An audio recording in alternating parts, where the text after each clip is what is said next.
Hello everyone, কেমন আছো সবাই? আশা করছি ভীষণ ভালো আছো।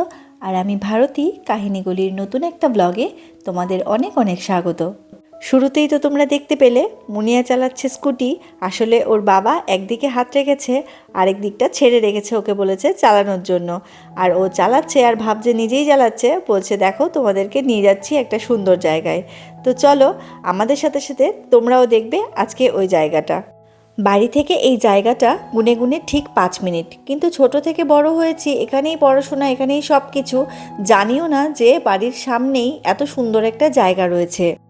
বিয়ের পর হাজব্যান্ড যতবারই এখানে এসেছে স্কুটি নিয়ে বা বাইক নিয়ে বিভিন্ন জায়গায় বেরিয়ে পড়ে ঘুরতে, কারণ ওর ঘুরতে ভীষণ ভালো লাগে।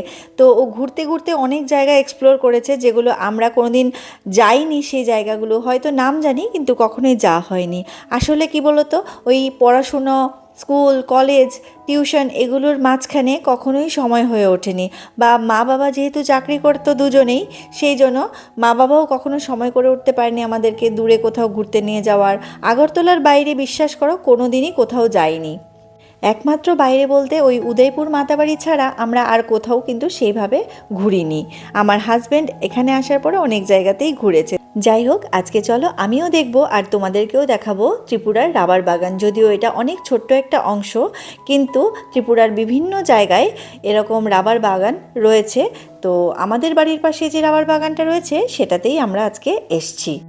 জানো তো, ত্রিপুরার সবথেকে গুরুত্বপূর্ণ অর্থকরী ফসল হলো এই প্রাকৃতিক রাবার।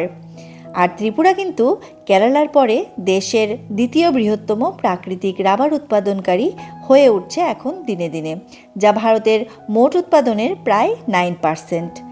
জানো, কেরালার পরে ত্রিপুরাই হলো দেশের দ্বিতীয় বৃহত্তম রাবার উৎপাদনকারী এলাকা।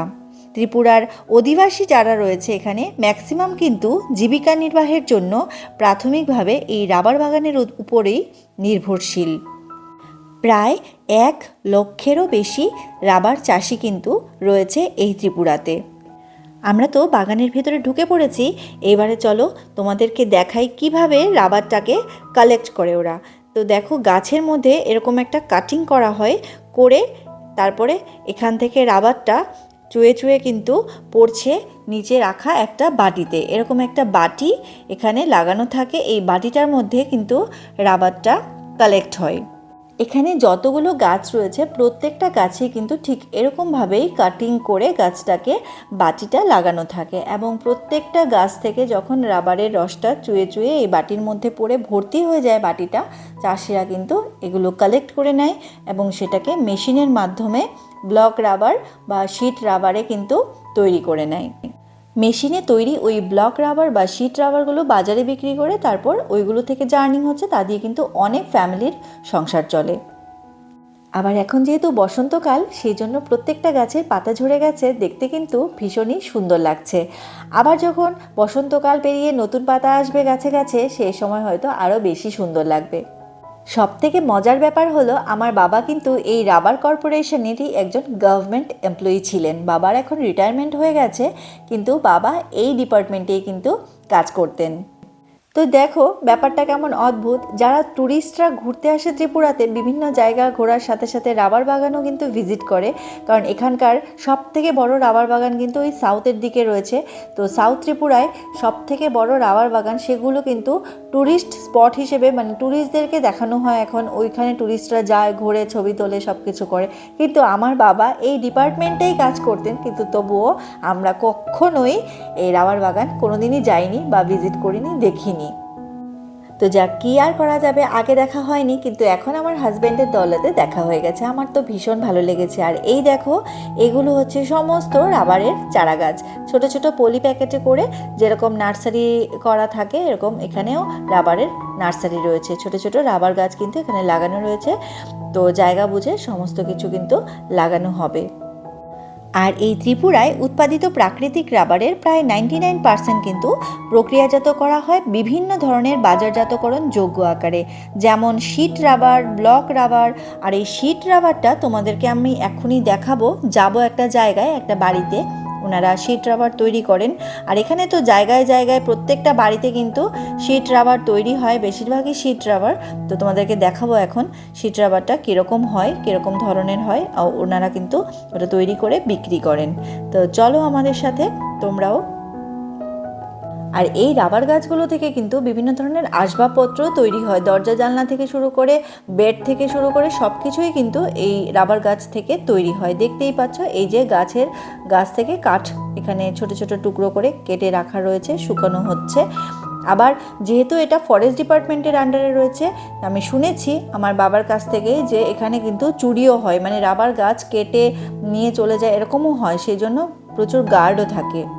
তো ওই যে দেখতে পাচ্ছ দূরে রাবারের শিট এখানে ছড়ানো রয়েছে, শুকোনোর জন্য ছড়ানো হয়েছে।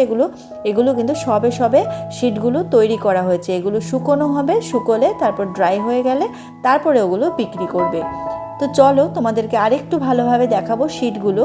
তো একটা বাড়িতে যাচ্ছি ওইদিকে, দেখতেই পাচ্ছ কতটা ভেতরে ঢুকে এসছি। তাহলে চলো এই বাড়িটাতে যাই, এবং এখানে দেখো দেখতে পেলাম আমি শিট ঝোলানো আছে, শিটগুলো তোমাদের দেখাই কীরকম হয়। তো দেখতে পাচ্ছ শিটগুলো ঠিক কীরকম হচ্ছে মেশিনে। এগুলো কিন্তু ওই যে বাটিতে কালেক্ট করা রয়েছিল রাবারের রসটা, সেইটা দিয়ে কিন্তু এই শিটগুলো তৈরি হয়েছে। আর এই শিটগুলো কিন্তু একদম নরম হয়। দেখো উনি যে বাড়ির মালিক, ওনাকে বলেছি একটুখানি ধরে দেখাতে, উনি দেখো দেখাচ্ছে তোমাদেরকে কীরকম নরম হয়। তো এই শিটগুলো কিন্তু রোদে শুকনো হচ্ছে, দেখতেই পাচ্ছ তোমরা। এবার এগুলো যখন ড্রাই হয়ে যাবে, একেবারে শুকনো হয়ে শক্ত হয়ে যাবে, তখনই এগুলো বাজারে বিক্রি হবে। তাহলে চলো এবার বেরোনো যাক এখান থেকে, বেরিয়ে সামনের দিকে এগোই এবং তোমাদেরকে দেখাবো মেশিনটা। তবে আমি একটু দূর থেকেই দেখাবো, জঙ্গলের ভেতরে ঢুকছি না। ওই যে দূরে দেখতে পাচ্ছ দুটো মেশিন বসানো আছে, এরকম আরও অনেকগুলো মেশিনে কিন্তু আমি আসার পথে দেখেছি। তো ওই মেশিনগুলোর মধ্যেই কিন্তু শিটগুলো তৈরি করা হয়। আমি আর সামনে যাচ্ছি না ভেতরে জঙ্গলের, কারণ আমি জানি রাবার বাগানের মধ্যে, জঙ্গলের মধ্যে কিন্তু প্রচুর সাপটাপ রয়েছে, সেই জন্য আর যাচ্ছি না। তো যেহেতু বাগানটা ঘুরে ভীষণ ভালো লেগেছে, তাই মনটাও ভালো হয়ে গেছে। দেখতেই পাচ্ছ তোমরা গাছগুলো কিন্তু ভীষণ সুন্দর করে সাজানো, একদম সারি সারি, দেখতে দারুণ লাগছে। আর এখন কিন্তু পড়ন্ত বিকেল, সেটা কিন্তু দেখতে আরও বেশি ভালো লাগছে, সূর্য ডুবি ডুবি করছে, দেখতে খুব সুন্দর লাগছে জায়গাটা।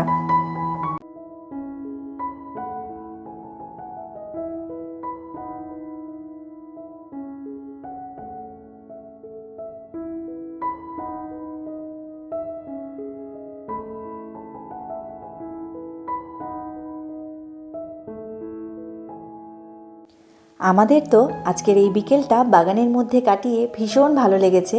তোমাদের কেমন লাগলো আজকের ভিডিও জানাতে কিন্তু ভুলো না। যদি ভালো লাগে একটা লাইক এবং শেয়ার অবশ্যই করে দিও। তোমাদের একটা লাইক কিন্তু আমাকে পরবর্তী ভিডিও বানাতে অনেক বেশি মোটিভেট করে। তাহলে আজকের এই ভিডিওটা এখানেই শেষ করছি। দেখা হচ্ছে তোমাদের সাথে পরবর্তী কোনো ভিডিওতে। আমার সঙ্গে থেকো, আমার পাশে থেকো, আর কাহিনীগুলিকে দিও অনেক অনেক বেশি ভালোবাসা। তোমরা অনেক বেশি ভালো থেকো এবং সুস্থ থেকো।